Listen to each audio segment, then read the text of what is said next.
Assalamualaikum, assalamualaikum, assalamualaikum. Salam-salam dari Dini kepada sahabat pintar. Ayo, apa jawabannya? Waalaikumsalam. Assalamualaikum warahmatullahi wabarakatuh. Halo sahabat pintar, bertemu lagi dengan aku Ibu Dini. Pada kali ini kita akan membahas tentang konsep dasar HAM. Ayo, penasaran gak? Kalau penasaran, ayo disimak. Yang pertama yaitu pengertian HAM. Istilah HAM menurut bahasa Prancis adalah droit de l'homme. Menurut bahasa Inggris adalah human right. Dan menurut bahasa Belanda adalah Mensenrechten. Secara umum, hak asasi manusia atau HAM dapat diartikan sebagai hak-hak dasar yang dimiliki setiap manusia sejak ia dinyatakan bernyawa sebagai anugerah dari Tuhan Yang Maha Esa. Artinya, hak asasi ini bukan diberikan oleh seseorang, golongan, ataupun negara, tetapi sudah melekat sejak seseorang memiliki nyawa, walaupun itu masih di dalam kandungan. Menurut Undang-Undang Nomor 39 Tahun 1999 tentang Hak Asasi Manusia, menyatakan bahwa HAM adalah seperangkat hak yang melekat pada hakikat dan keberadaan manusia sebagai makhluk Tuhan Yang Maha Esa dan merupakan anugerahnya yang wajib dihormati, dijunjung tinggi, dilindungi oleh negara, hukum, pemerintah, dan setiap orang demi kehormatan dan perlindungan harkat dan martabat manusia. Nah, sekarang kalian sudah tahu kan apa itu HAM? Selanjutnya, Ibu akan menjelaskan tentang apa itu HAM yang sesungguhnya.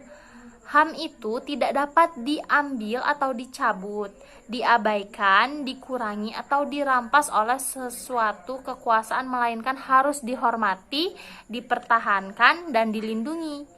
Disinilah letak perbedaan yang fundamental antara masyarakat yang menjunjung ketuhanan dengan masyarakat yang mengedepankan nilai-nilai Tuhan. Konsep HAM muncul dan berkembang sebagai produk masyarakat modern di abad ke-20. Namun dalam perkembangan kebudayaan umat manusia, perjuangan sistem nilai HAM dapat dilacak dalam sejarah kebudayaan masyarakat-masyarakat terdahulu. Jadi, HAM ini sudah ada sejak dahulu. Namun pada abad ke-20, HAM terus berkembang di masyarakat modern dan diperbaharui keberadaannya. Karena pada masyarakat zaman dahulu masih ada sistem diskriminasi, sedangkan pada saat sekarang diskriminasi itu dilindungi oleh HAM. Jadi, setiap warga negara ataupun setiap manusia berhak untuk mendapatkan perlindungan atas diskriminasi ataupun yang lain-lain. Nanti itu akan kita simak di pembahasan berikutnya ya.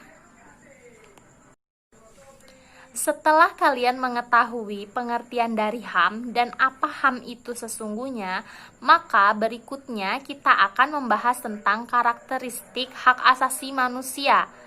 Karakteristik hak asasi manusia ada 3. Yang pertama yaitu bersifat universal. HAM bersifat universal karena hak asasi manusia itu melekat pada diri manusia, meskipun setiap orang terlahir dengan warna kulit, jenis kelamin, bahasa, budaya, dan kewarganegaraan yang berbeda-beda.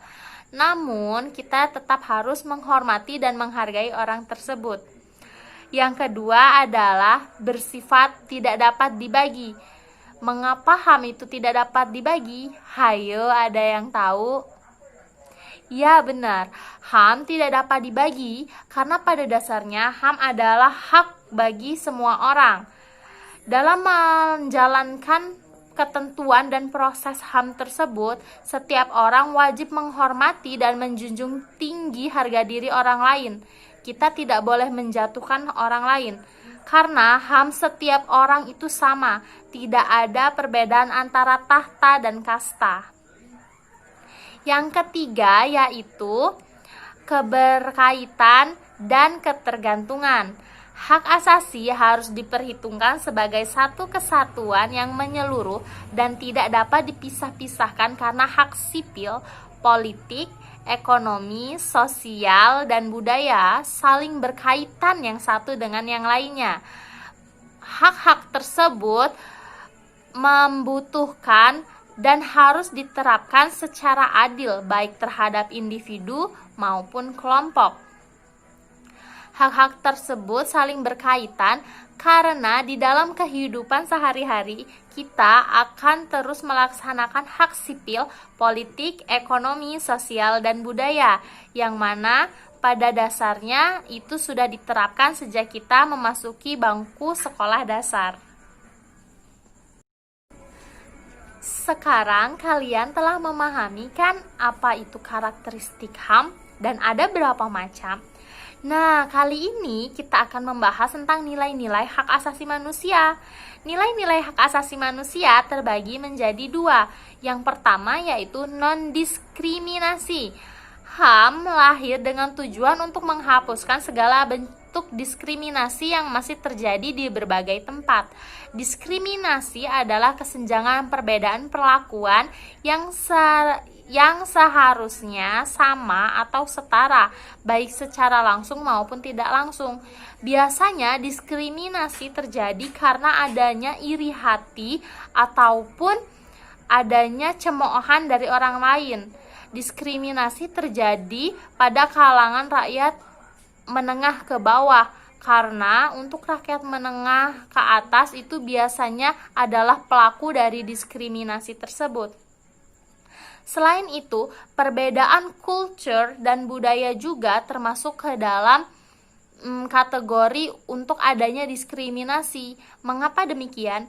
Karena setiap orang akan selalu membela dan membenarkan serta mengukuhkan kebudayaan yang ada pada dirinya, sedangkan mereka tidak mau mengakui adanya kultur yang lain.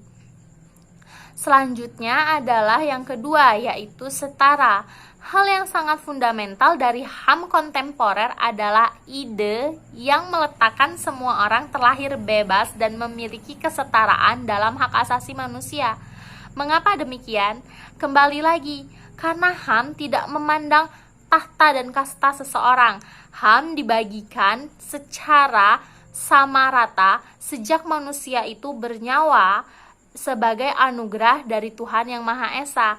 Maka dari itu, nilai dari hak asasi manusia yang kedua adalah setara. Yang keempat adalah ruang lingkup HAM. Karel Vasak, seorang ahli hukum Prancis, membagi hak asasi manusia ke dalam 3 generasi hak. Masing-masing adalah hak sipil dan politik atau yang biasa dikenal dengan hak sipol. Hak sipol sendiri terbagi menjadi banyak macam hak. Namun di sini Ibu akan menjelaskan tentang 4 hak saja ya. Yang pertama yaitu hak hidup. Hak hidup diberikan kepada seluruh manusia agar mereka bisa menjalankan kehidupannya. Hak hidup diberikan oleh Tuhan Yang Maha Esa sejak mereka berada dalam kandungan. Yang kedua adalah hak bebas dari diskriminasi dan perbudakan. Hak bebas dari diskriminasi dan perbudakan adalah hak yang mengarahkan manusia kepada hak aman. Dikarenakan pada saat ini masih banyak terdapat diskriminasi dan perbudakan. Mereka selalu menganggap masyarakat yang menengah ke bawah atau masyarakat miskin sebagai budak. Diskriminasi itu juga berlaku di sekolah karena anak-anak memandang rendah teman yang lainnya. Yang ketiga adalah hak berpendapat. Hak berpendapat adalah hak menyampaikan sesuatu, menyatakan sesuatu di muka umum. Tidak ada orang yang boleh membatasi pendapat seseorang. Namun, seseorang dapat mengatakan tidak atas pendapat orang lain. Tapi sebaiknya pendapat-pendapat yang ada tersebut ditampung terlebih dahulu untuk dipilah mana yang lebih baik. Jadi hak berpendapat juga termasuk ke dalam lingkup HAM ya sahabat pintar. Yang keempat adalah hak memeluk agama. Ya, karena di Indonesia keberadaan agama itu sangatlah banyak. Ada agama Islam, ada agama Kristen, ada agama Katolik, ada agama Hindu, ada agama Buddha, dan ada agama Konghucu. Namun pada dasarnya semua agama itu sama-sama mengajarkan tentang kebaikan. Agama selalu mengajarkan tentang sikap toleransi terhadap orang lain, baik itu berupa budaya ataupun culture, agama, sosial, ras, suku, dan lain-lain. Jadi hak memeluk agama itu merupakan HAM juga ya sahabat pintar. Nah, hak yang kedua menurut Carol Vasak adalah hak ekonomi, sosial, dan budaya, atau yang biasa kita sebut dengan hak esosbud. Nah, banyak sekali macam-macam hak esosbud, namun kita akan menyebutkan beberapa saja. Yang pertama yaitu hak keamanan sosial. Hak keamanan sosial terjadi karena adanya banyak sekali kejahatan yang ada di masyarakat. Hak keamanan sosial berhak didapatkan oleh seluruh warga masyarakat, dikarenakan kehidupan seseorang akan terasa aman apabila tidak adanya ancaman dari luar maupun dari dalam. Untuk yang kedua yaitu hak untuk mendapatkan pekerjaan. Hak untuk mendapatkan pekerjaan juga termasuk ke dalam HAM loh anak-anak. Hal itu dikarenakan ketika kita tidak memperoleh pekerjaan, maka kita tidak akan mendapatkan penghidupan yang layak. Kalian juga tidak akan bisa bersekolah jika orang tua kalian tidak mendapatkan pekerjaan. Maka dari itu, hak untuk mendapat pekerjaan merupakan hak asasi manusia. Yang ketiga adalah hak menempuh pendidikan. Nah, ini yang paling penting. Bagi kita-kita yang masih sekolah ini, hak menempuh pendidikan itu sangat penting. Tidak ada yang bisa membatasi seseorang untuk menempuh pendidikan, walaupun itu usia. Yang bisa membatasi seseorang untuk menempuh pendidikan adalah kematian. Ingat sekali lagi, tidak ada orang yang mampu membatasi seseorang untuk menempuh pendidikan. Yang dapat membatasi seseorang untuk menempuh pendidikan adalah kematian. Orang kaya ataupun orang miskin sama keberadaannya di dalam hukum, begitu juga di dalam pendidikan. Jika ada seorang guru, dosen, ataupun siapapun yang menyatakan bahwa pendidikan itu hanya dapat ditempuh oleh seseorang yang derajatnya tinggi, maka beliau sudah melanggar ataupun merusak HAM. Oleh karena itu, hak menempuh pendidikan itu adalah hak segala bangsa. Semua warga bisa untuk menempuh pendidikan. Dan di Indonesia sudah diterapkan wajib belajar 12 tahun sebagai hak menempuh pendidikan. Yang keempat adalah hak untuk perlindungan terhadap hasil karya ilmiah, sastra, seni. Kenapa hasil karya ilmiah, sastra, dan seni harus mendapatkan perlindungan? Itu dikarenakan hasil karya ilmiah, sastra, dan seni merupakan hasil dari karya seseorang, buah karya. Ketika kita menyabotase atau mengambil hasil karya orang lain, maka kita melanggar HAM yang ada di negara ini.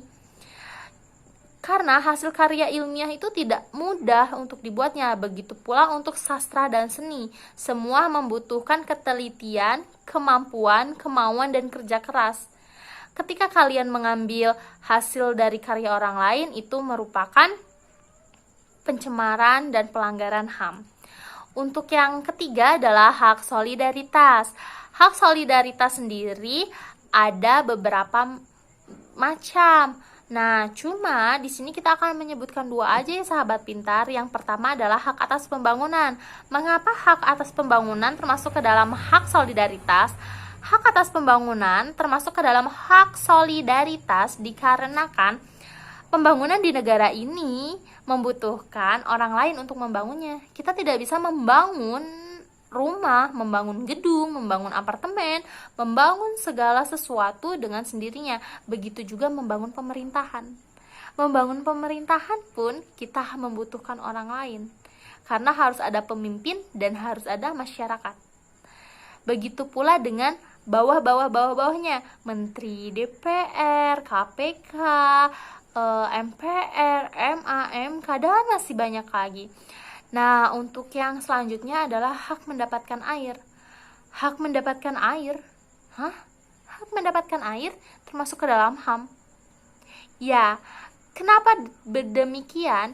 Itu dikarenakan air itu diturunkan oleh Tuhan.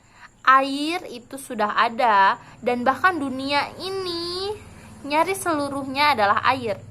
Ketika seseorang dibatasi untuk mendapatkan air, maka yang ada di dalam diri kita ini akan bergejolak, karena di dalam tubuh kita pun nyaris keseluruhan adalah air.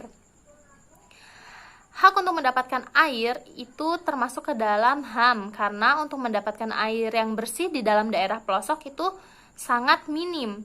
Di daerah pelosok memang banyak air, namun untuk mendapatkan yang bersih itu membutuhkan perjuangan dan tenaga yang cukup ekstra. Karena air di sana biasanya keruh, berbau, terus berwarna. Jadi untuk hak mendapatkan air masuk ke dalam hak solidaritas. Oke, demikian penjelasan dari Ibu. Jika ada salah kata dalam penyampaian Ibu mohon maaf. Ibu akhiri, wassalamualaikum warahmatullahi wabarakatuh. Dadah sahabat pintar. Tetap jaga jarak, tetap di rumah, tetap stay healthy, dan tetap semangat belajar. Dadah.